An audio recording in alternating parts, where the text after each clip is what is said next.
الحمد لله نحمده ونستعينه ونستغفره ونؤمن به ونتوكل عليه ونعوذ بالله من شرور أنفسنا ومن سيئات أعمالنا من يهده الله فلا مضل له ومن يضلل فلا هادي له ونشهد أن لا إله إلا الله وحده لا شريك له ونشهد أن سيدنا وسندنا ونبينا ومولانا محمدا عبده ورسوله صلى الله تعالى عليه وعلى آله وأصحابه أجمعين أما بعد فأعوذ بالله من الشيطان الرجيم بسم الله الرحمن الرحيم والفجر وليال عشر والشفع والوتر والليل إذا يسر هل في ذلك قسم لذي حجر وقال رسول الله صلى الله عليه وسلم ما من أيام العمل الصالح فيهن أحب إلى الله من هذه الأيام العشر صدق الله وصدق رسوله النبي الكريم ونحن على ذلك لمن الشاهدين والشاكرين والحمد لله رب العالمين. درود شریف پڑھیں. اللهم صل على محمد وعلى آل محمد كما صليت على إبراهيم وعلى آل إبراهيم إنك حميد مجيد. اللهم بارك على محمد وعلى آل محمد كما باركت على إبراهيم وعلى آل إبراهيم إنك حميد مجيد. میرے محترم دوستوں، بھائیوں اور بزرگوں، الحمدللہ اسلامی سال کے آخری اور انتہائی بابرکت قیمتی مہینے کا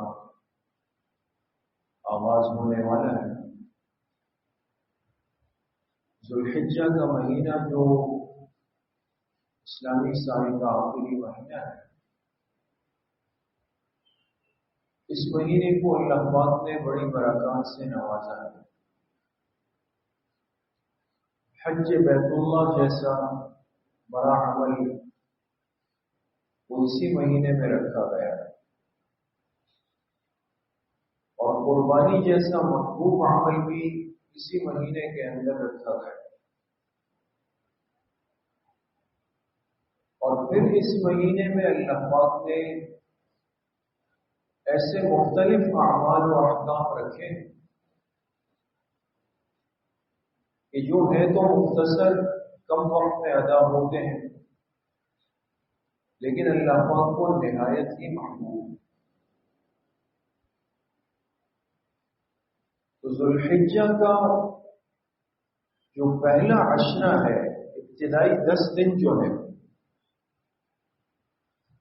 یہ پھر اس مہینے میں سب سے زیادہ قیمتی ایام، اور اس عشرے میں مختلف ایسے اعمال ہیں کہ جو کرنے سے ہم اللہ کی بارگاہ سے بہت زیادہ اجر وصول کر سکتے ہیں. کم وقت میں اور کم محنت میں بہت بڑی وصولی. آج ذوالقعدہ کی 25 تاریخ ہے اور جمعے کا دن ہے، اور آپ جانتے ہیں کہ اسلامی مہینہ یا تو 29 دن کا ہوتا ہے یا 30 دن. اگر 29 تاریخ کو چاند کی رؤیت ہو جائے، رؤیت ہلال ہو جائے، تو نیا مہینہ شروع ہو جاتا ہے. اور اگر 29 کو رؤیت نہ ہو تو پھر 30 دن سے زیادہ اسلامی مہینہ نہیں ہو سکتا. پھر تو 30 کے بعد حتمی طور پہ 1 تاریخ شروع ہو جاتا ہے.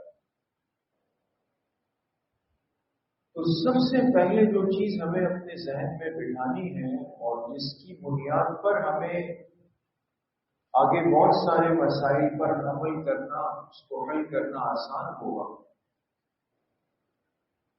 وہ اس تاریخ کی ترتیب کو ہم ذہن نشین کریں کہ آج اگر 25 ذوالقعدہ ہے تو 29 ذوالقعدہ کب ہوگی؟ کوئی بتا سکتا ہے؟ منگل کے دن 4 دن رہ گئے، تو منگل کا دن 29 تاریخ ہے ذوالقعدہ کے مہینے کی۔ اس کا مطلب یہ ہوا کہ منگل کے دن اگر مغرب کے بعد چاند نظر آ گیا تو بدھ کے دن کون سی تاریخ ہوگی؟ یکم ذوالحجہ۔ گویا بدھ کے دن سے عشرہ ذوالحجہ کے شروع ہونے کا امکان موجود ہے، سمجھ میں؟ اور اگر منگل کے دن مغرب کے بعد چاند نظر نہیں آیا، رؤیت ہلال کمیٹی اعلان کر دے کہ جی پورے ملک میں چاند نظر نہیں آیا، لہذا کل 30 تاریخ ہوگی یعنی بدھ کو، تو پھر یکم ذوالحجہ کس دن ہوگی؟ جمعرات۔ بات صاف ہو گئی دوستو؟ تو یا تو آپ سمجھے کہ یکم ذوالحجہ بدھ کا دن ہے یا یکم ذوالحجہ جمعرات ہے، لیکن اس کے ساتھ ساتھ ایک اہم بات یہ سمجھ لیں کہ اسلامی تاریخ تبدیل ہوتی ہے کس وقت سے؟ مغرب کے وقت سے، 12 بجے نہیں۔ انگریزی تاریخ تو رات 12 بجے بدلتی ہے، لیکن اسلامی تاریخ کے بدلنے کا دار و مدار وہ غروب کے وقت کے ساتھ، جیسے ہی مغرب کا وقت ہوا تو تاریخ تبدیل ہو جاتی ہے، بدل جاتی ہے۔ تو اس لیے اب دونوں باتیں ہم ذہن میں رکھیں گے کہ یا تو منگل کی مغرب سے نیا مہینہ شروع ہو جائے گا یا بدھ کے دن کی مغرب سے نیا مہینہ شروع ہو جائے گا۔ ایک بات۔ دوسری اہم بات یہ ہے کہ یہ پورا مہینہ ہی قیمتی ہے اور اس کی وجہ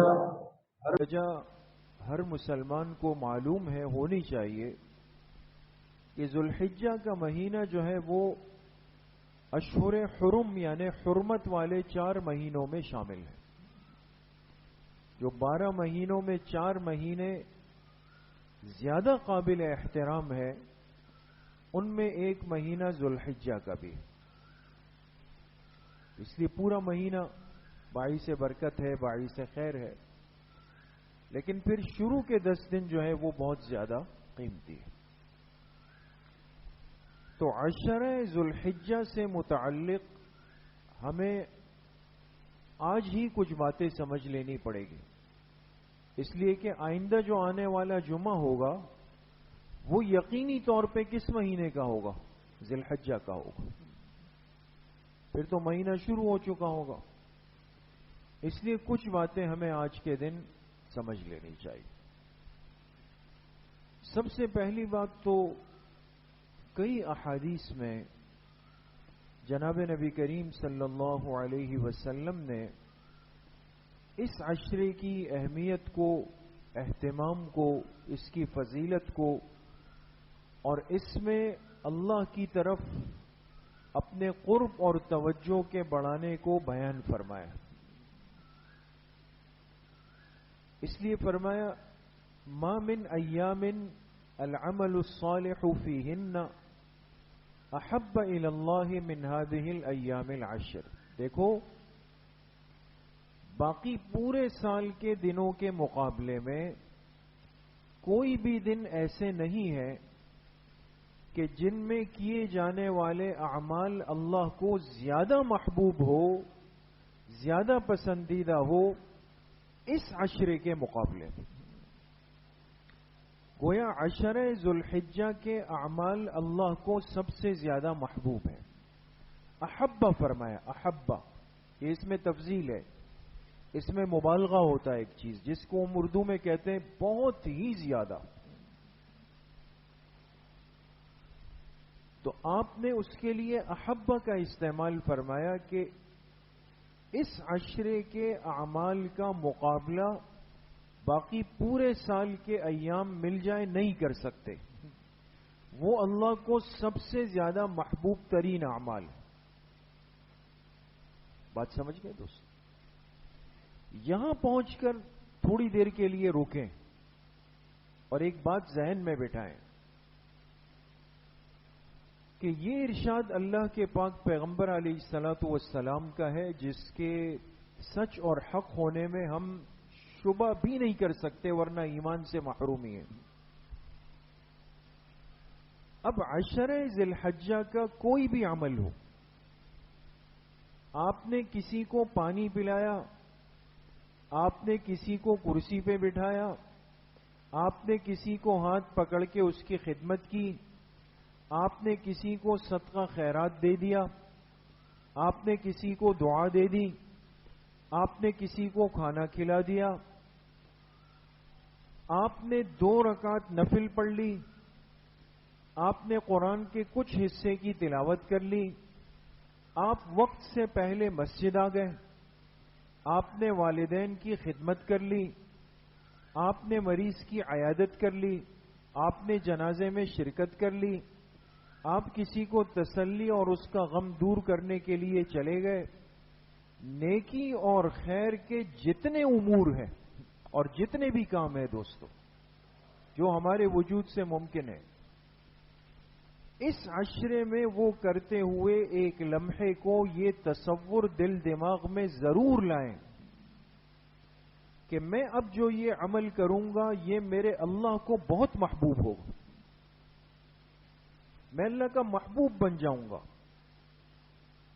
تو آپ اندازہ لگائیں دوستو کہ جب ایک بندے کو یہ اندازہ ہو جائے کہ میں جس کو خوش کرنا چاہتا ہوں، میں جس کو راضی کرنا چاہتا ہوں، میں جس کو اپنا بنانا چاہتا ہوں، واقعی وہ میرے اس عمل سے مجھ سے بہت خوش ہو جائے گا، کتنا دل کو سرور ملے گا اور کتنا عمل کا جذبہ ہوگا، کتنا اس عمل کی رغبت ہوگی دوستو. تو ایک تو اس کا اہتمام ہو، استحضار، کوئی بھی نیک عمل کرتے ہوئے دل میں اس کا استحضار کرے کہ بھئی اس عشرے کے ہر عمل کو اللہ بڑی محبت کی نظر سے دیکھ رہے. اسی طریقے سے بخاری شریف میں روایت موجود ہے عبداللہ ابن عباس رضی اللہ عنہما کی کہ آپ علیہ الصلوۃ والسلام نے ارشاد فرمایا کہ کسی بھی دن کے اعمال اللہ کو اتنے محبوب نہیں جتنا کہ ذی الحجہ کے پہلے عشرے کے اعمال اللہ کو محبوب ہے. صحابہ نے عرض کی کہ ولل جہاد فی سبیل اللہ، کیا اللہ کے راستے میں جہاد سے بھی اس عشرے کے اعمال بڑھ جائیں گے؟ جہاد جیسا بڑا عمل. آپ علیہ الصلوۃ والسلام نے فرمایا ولل جہاد فی سبیل اللہ الا ان یخرج رجلا، آپ نے فرمایا ہاں اس عشرے کے اعمال اللہ کو جہاد فی سبیل اللہ سے بھی زیادہ محبوب ہے، ہاں سوائے اس شخص کے جو جہاد کے لیے اپنے گھر سے نکلا، اپنی جان لے کر، اپنا مال یعنی سواری وغیرہ لے کر چلا اور پھر اللہ کے راستے میں ایسا لڑا کہ دونوں میں سے کوئی چیز واپس نہیں آئی، یعنی جان بھی قربان کر دی، مال بھی قربان کر دیا. تو اس مجاہد فی سبیل اللہ اور اس شہید فی سبیل اللہ کا مقام تو بہت بلند ہے، ٹھیک ہے، اس کا مقابلہ نہیں ہو سکتا، لیکن ایک عام مجاہد فی سبیل اللہ کے مقابلے میں اس عشرے کے اعمال بڑے طاقتور ہیں. اس لیے میرے عزیز و دوستو بزرگوں، ہم میں سے ہر مسلمان جہاد کے فضائل سنتا ہے، اللہ کے راستے میں قربانی کے فضائل سنتا ہے، لیکن ہماری زندگی میں اس کا موقع پتہ نہیں آئے نہ آئے، کب آئے، کیسے آئے. لیکن اتنی بات طے ہے کہ عشرہ ذی الحجہ کا اہتمام اور اعمال کی پابندی یہ ہمیں بہت اوپر لے جا سکتی ہے۔ اسی طریقے سے ایک تیسری روایت میں آپ علیہ الصلوۃ والسلام نے فرمایا کہ اس عشرے کے اعمال اللہ کو سب سے زیادہ محبوب ہے۔ پھر فرمایا فَأَكْثِرُوا فِيهِنَّ التَّحْمِيدَ وَالتَّهْلِيلَ وَالتَّسْبِيحَ وَالتَّكْبِيرَ، لہذا تم کیا کرو اس عشرے میں؟ اب کرنا کیا ہے؟ فرمایا کثرت کے ساتھ اللہ کی حمد، کثرت کے ساتھ تحلیل، کثرت کے ساتھ تحمید، کثرت کے ساتھ تسبیح، کثرت کے ساتھ تکبیر بیان کرو، یعنی سبحان اللہ، لا الہ الا اللہ، الحمدللہ، اللہ اکبر۔ یہ جو تیسرا کلمہ ہمارا ہے یہ بہت جامع ترین کلمہ ہے دوستو۔ تو آپ نے مثال کے طور پہ ایک نظیر بھی پیش فرما دی کہ تم اس عشرے میں ان کلمات کی، ان وظائف کی کثرت کر لو۔ معلوم ہوا کہ عام دنوں میں بندہ ذکر تو کرتا ہے لیکن اس عشرے میں اس ذکر میں کثرت پیدا کر دے گا، اس کو بڑھا دے گا، اس کا اہتمام کرے گا۔ دوسری بات جو اس عشرے سے متعلق ہے، حدیث پاک میں فرمایا یعدل صیام کل یوم منہا بصیام سنۃ وقیام کل لیلۃ منہا بقیام لیلۃ القدر۔ کتنی بڑی فضیلت ہے دوست۔ فرمایا اس عشرے کے جتنے دن ہیں ہر دن کے ایک روزے کا اجر 1 سال کے روزوں کے برابر، یعنی یکم سے آپ شروع کریں۔ ایک تو یوم عرفہ 9 ذی الحجہ کا روزہ ہے، اس کی تو الگ شان اور فضیلت ہے، لیکن یہ یکم سے لے کر جو 9 تک کے روزے ہیں اس میں ایک ایک دن کا روزہ کتنا طاقتور اور قیمتی ہے۔ فرمایا ایک روزہ 1 سال کے روزوں کے برابر، وقیام کل لیلۃ منہا بقیام لیلۃ القدر، اور اس عشرے کی ہر رات کی عبادت لیلۃ القدر کی عبادت کے برابر۔ اب جس لیلۃ القدر کو ہم رمضان کے آخری عشرے میں ڈھونڈتے ہیں، تلاش کرتے ہیں، اس کے لیے طاق راتوں میں پوری رات مسجد میں بیٹھ جاتے ہیں، کوشش کرتے ہیں، اللہ سے مانگتے ہیں کہ اللہ ہمیں لیلۃ القدر مل جائے، اس کی برکتیں مل جائے۔ یہاں تو اللہ کے پاک پیغمبر نے وضاحت فرما دی کہ اس عشرے کی ہر رات کی عبادت لیلۃ القدر کی عبادت کے برابر۔ یہاں تو متعین ہے دوستوں، اب تو کوئی مشکل نہیں، تھوڑی سی ہمت کی ضرورت، تھوڑی سی ہمت، اس لیے کہ مشقت کے ایام بھی ہیں، دن بڑے ہیں، گرمی کی شدت ہے، پھر ہمارے ہاں جو سہولیات زندگی ہے وہ دن بدن نیچے کے سفر پہ ہے، اب بجلی نہیں ہے، پانی کا مسئلہ ہے، پسینے میں کام ہو رہا ہے، لیکن ایسے میں اگر کوئی بندہ ہمت کر لے کہ چلے کوشش کرتے ہیں ایک روزہ رکھ لیتے ہیں آج نفلی، لیکن اپنی صحت اور تندرستی کا خیال رکھتے ہوئے، تو 1 سال کے روزوں کا اجر، اور پھر اس میں جتنی مشقت بڑھ گئی، جتنی قربانی بڑھ گئی، اللہ کے ہاں وہ پیمانہ ضرور ہے جو ہمارے پاس نہیں ہے دوستو، کہ بندے کی قربانی اس کے جذبے اور اس کے اخلاص کا کتنا وزن بنتا ہے، وہ بڑھتا چلا جائے گا۔ پھر رات میں بندہ تھوڑی سی ہمت کر لے، تھوڑی سی ہمت کر کے اٹھ جائے اور ان 10 راتوں میں تھوڑا تھوڑا وقت دے دے۔ یہ کوئی ضروری نہیں کہ پوری رات انسان جاگے، آدھا گھنٹہ بھی دے دے، وضو کر لے، نوافل پڑھ لے، تلاوت تسبیح دعا کر لے، پھر سو جائے۔ لیکن 10 لیلۃ القدر کی راتوں کی عبادت کا اجر ہمارے پاس، کوشش کریں گے نا انشاءاللہ۔ اور اس کے ساتھ ساتھ جو تیسری اہم بات ہے اس کے لیے شروع میں ہم نے تاریخ کے مسئلے کو ذکر کیا.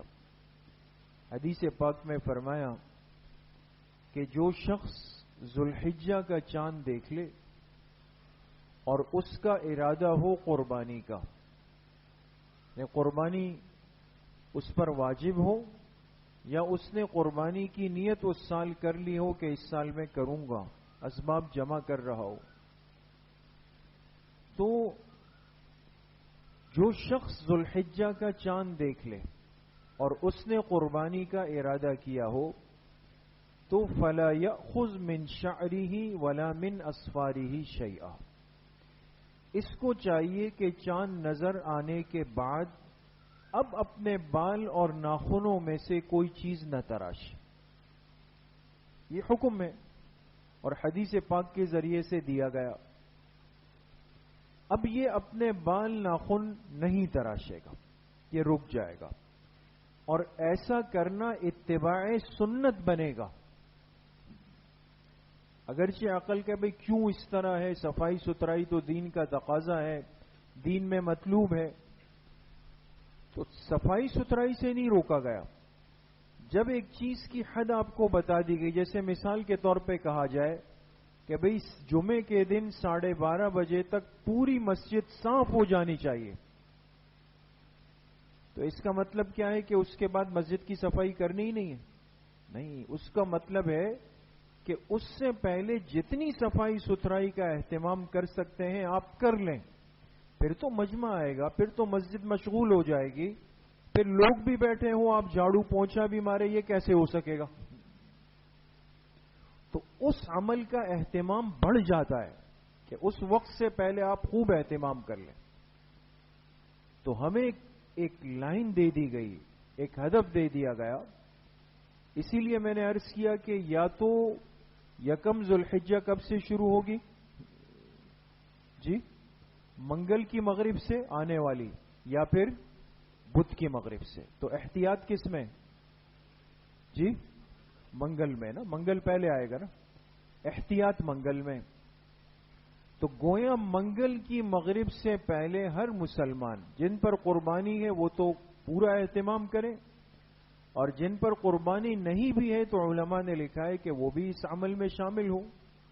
تو ہم اپنے بال ہیں، ناخن ہیں، مونچھیں ہیں، جسم کے زائد بال ہیں، زیر ناف ہے، بغل کے ہیں، وہ بالکل صفائی ستھرائی کر لیں، پاک صاف ہو جائے، اور اس نیت کے ساتھ کہ یہ اتباع سنت کے جذبے کے ساتھ کر رہا ہوں.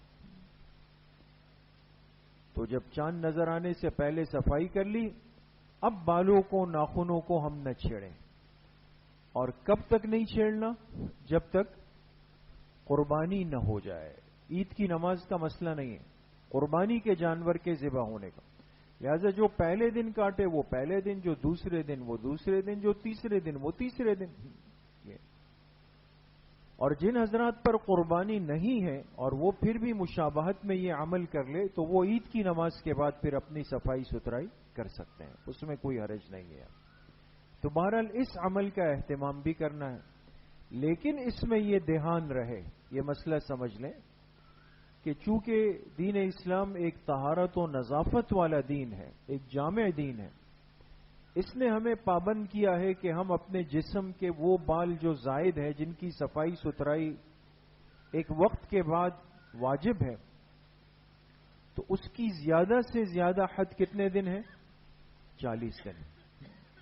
اگر 40 دن تک کسی نے بغل کے بال، زیر ناف بالوں کی صفائی نہیں کی اور بیچ میں عشرہ ذی الحجہ شروع ہو گیا اور پھر بھی یہ نہیں کر سکا، اب جو اوپر کے دن جا رہے ہیں تو 41، 42، 44، 45، تو اب یہ بندہ آپ بتائیں کہ یہ سنت کو بچانے کی کوشش کرے گا یا یہ واجب پر عمل کرے گا؟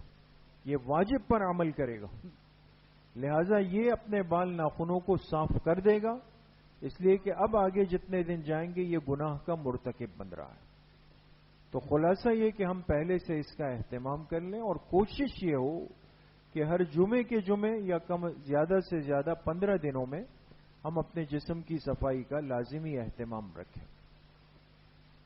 اس کے ساتھ ساتھ جو چوتھا عمل ہے وہ یوم عرفہ یعنی 9 ذی الحجہ کے روزے کا ہے۔ اب 9 ذی الحجہ جس ملک میں جس دن آ رہا ہو اس کا اعتبار ہوگا۔ 9 ذی الحجہ کے روزے کی پھر ایک مستقل فضیلت ہے۔ آپ علیہ الصلوۃ والسلام نے فرمایا کہ مجھے امید ہے کہ یوم عرفہ کا ایک روزہ وہ گزشتہ ایک سال اور آنے والے ایک سال کے روزے کے گناہوں کے لیے کفارہ بن جائے۔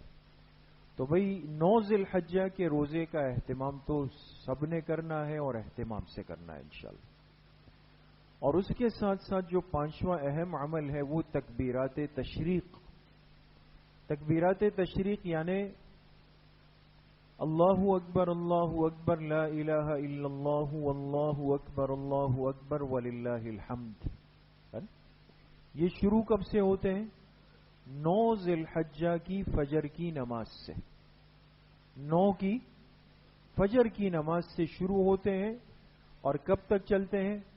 13 ذی الحجہ کی عصر کی نماز تک۔ کل 23 نمازیں بنتی ہے دوستو۔ تو جیسے ہی فرض نماز ہو جائے تو ہم مرد مسجد میں ہو بآواز بلند پڑھیں گے، مستورات گھروں میں ہیں تو وہ اپنے مناسب آواز میں گھر کے اندر پڑھیں گے، ان پر بھی واجب ہے، مردوں پر بھی واجب ہے۔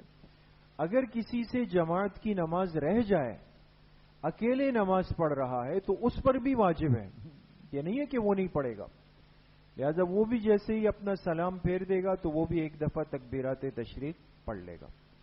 اگر کوئی تکبیرات تشریق کہنا بھول جائے تو چونکہ یہ واجب ہے اور واجب چھوٹ گیا تو اس کے اوپر استغفار کرنا لازم ہوگا۔ بات سمجھ میں آ گئی دوستو؟ تو بہرحال یہ اس عشرہ ذی الحجہ کے وہ مسنون اعمال ہے کہ جس کا اہتمام کرنا ہمارے لیے ضروری بھی ہے اور باعث خیر و برکت بھی ہے، اور چونکہ یہ عشرہ بالکل شروع ہونے والا ہے تو ہم اپنے اندر ایک بیداری اور جذبہ پیدا کر لیں۔ آخر میں 2 منٹ کی ایک بات عرض کر دوں جو ضروری ہے، ہمیں تھوڑا سا اپنے احوال سے، حالات حاضرہ سے اور صورتحال سے کچھ مناسبت بھی رکھنی چاہیے۔ ایک تازہ نیا مسئلہ اس وقت جو پیش نظر ہوا ہے وہ آپ نے سنا ہوگا، جو حضرات صورتحال سے باخبر رہتے ہیں، کہ ملک میں ایک نیا قانون بننے جا رہا ہے کہ 18 سال سے کم عمر بچے اور بچیوں کا نکاح غیر قانونی قرار دے دیا جائے گا۔ سنا ہے آپ میں سے کسی نے؟ 18 سال کی عمر تک گویا کہ کوئی بچہ، کوئی لڑکا، کوئی بچی، کوئی لڑکی، اس کا نکاح قانونی اعتبار سے وہ قابل مواخذہ جرم ہے۔ یعنی اتنا بڑا جرم ہے کہ اگر یہ قانون بن گیا نا دوستو تو وہ دلہا دلہن سے پہلے نکاح خواہ کی خیر نہیں ہے، وہ 1 سال کے لیے جیل بھی جائے گا اور 1 لاکھ یا کتنے لاکھ روپے جرمانہ بھی بھرے گا۔ اب جس بیچارے کو 2000 نکاح کی فیس ملتی ہے بڑی مشکل سے، وہ 2 لاکھ روپے جرمانہ پہلے بھرے گا اور 1 سال جیل بھی کاٹے گا۔ تو عرض کرنے کا مقصد یہ ہے کہ یہ چیز کہ نکاح کے لیے آیا عمر کی قید ہے یا نکاح کے لیے سمجھ بوجھ اور بلوغ کی قید ہے؟ اپنے آپ کو اتنا یعنی ایک اس کا عادی بنا لینا کہ بس جو آپ کو لکھوایا جائے آپ اس کو نیچے میاں مٹو بن کے بس ڈکٹیشن کر رہے ہیں، لکھ رہے ہیں، اس کو کچھ عطا پتہ نہیں ہے کہ جو ملک ایک اسلام کے نام پہ بنا ہے، جس کے اصول اسلامی ہے اور جس کی بنیادی شق ہے کہ اس میں کوئی خلاف شریعت قانون کبھی نہیں بن سکتا، اس میں اس قسم کی بات کہنے کا بہت بھاری مطلب ہے۔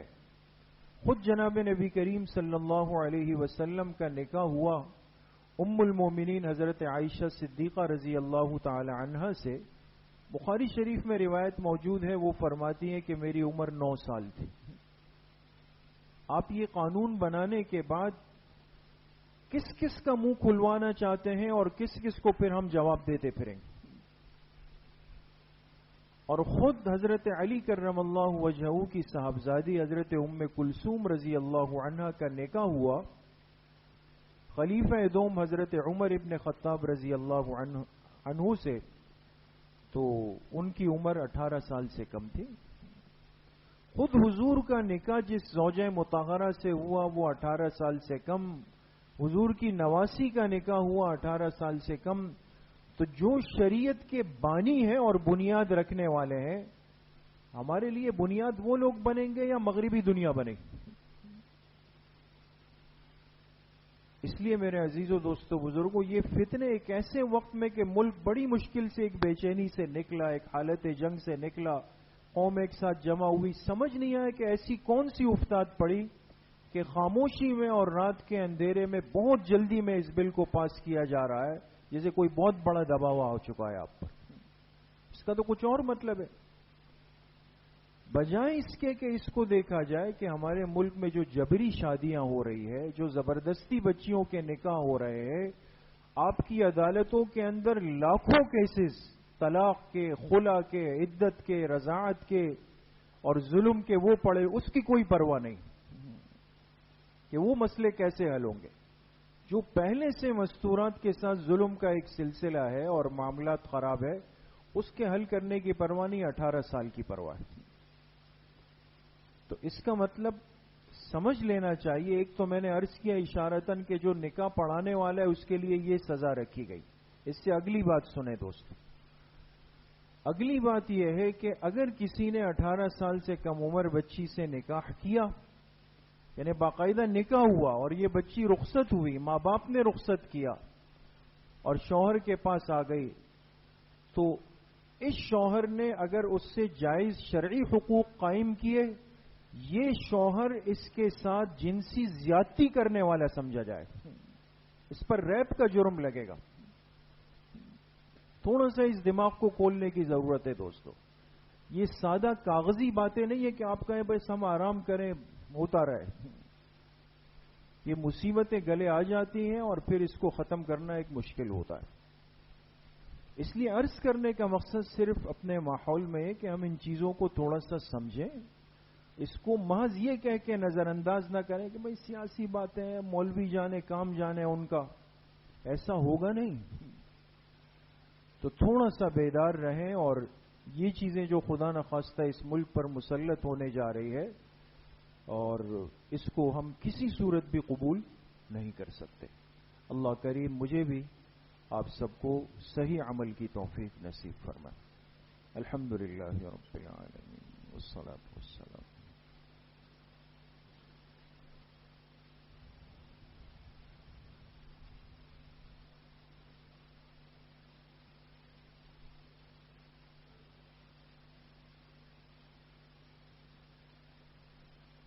وصلی اللہ وسلم علی نبینا محمد وآلہ وصحبہ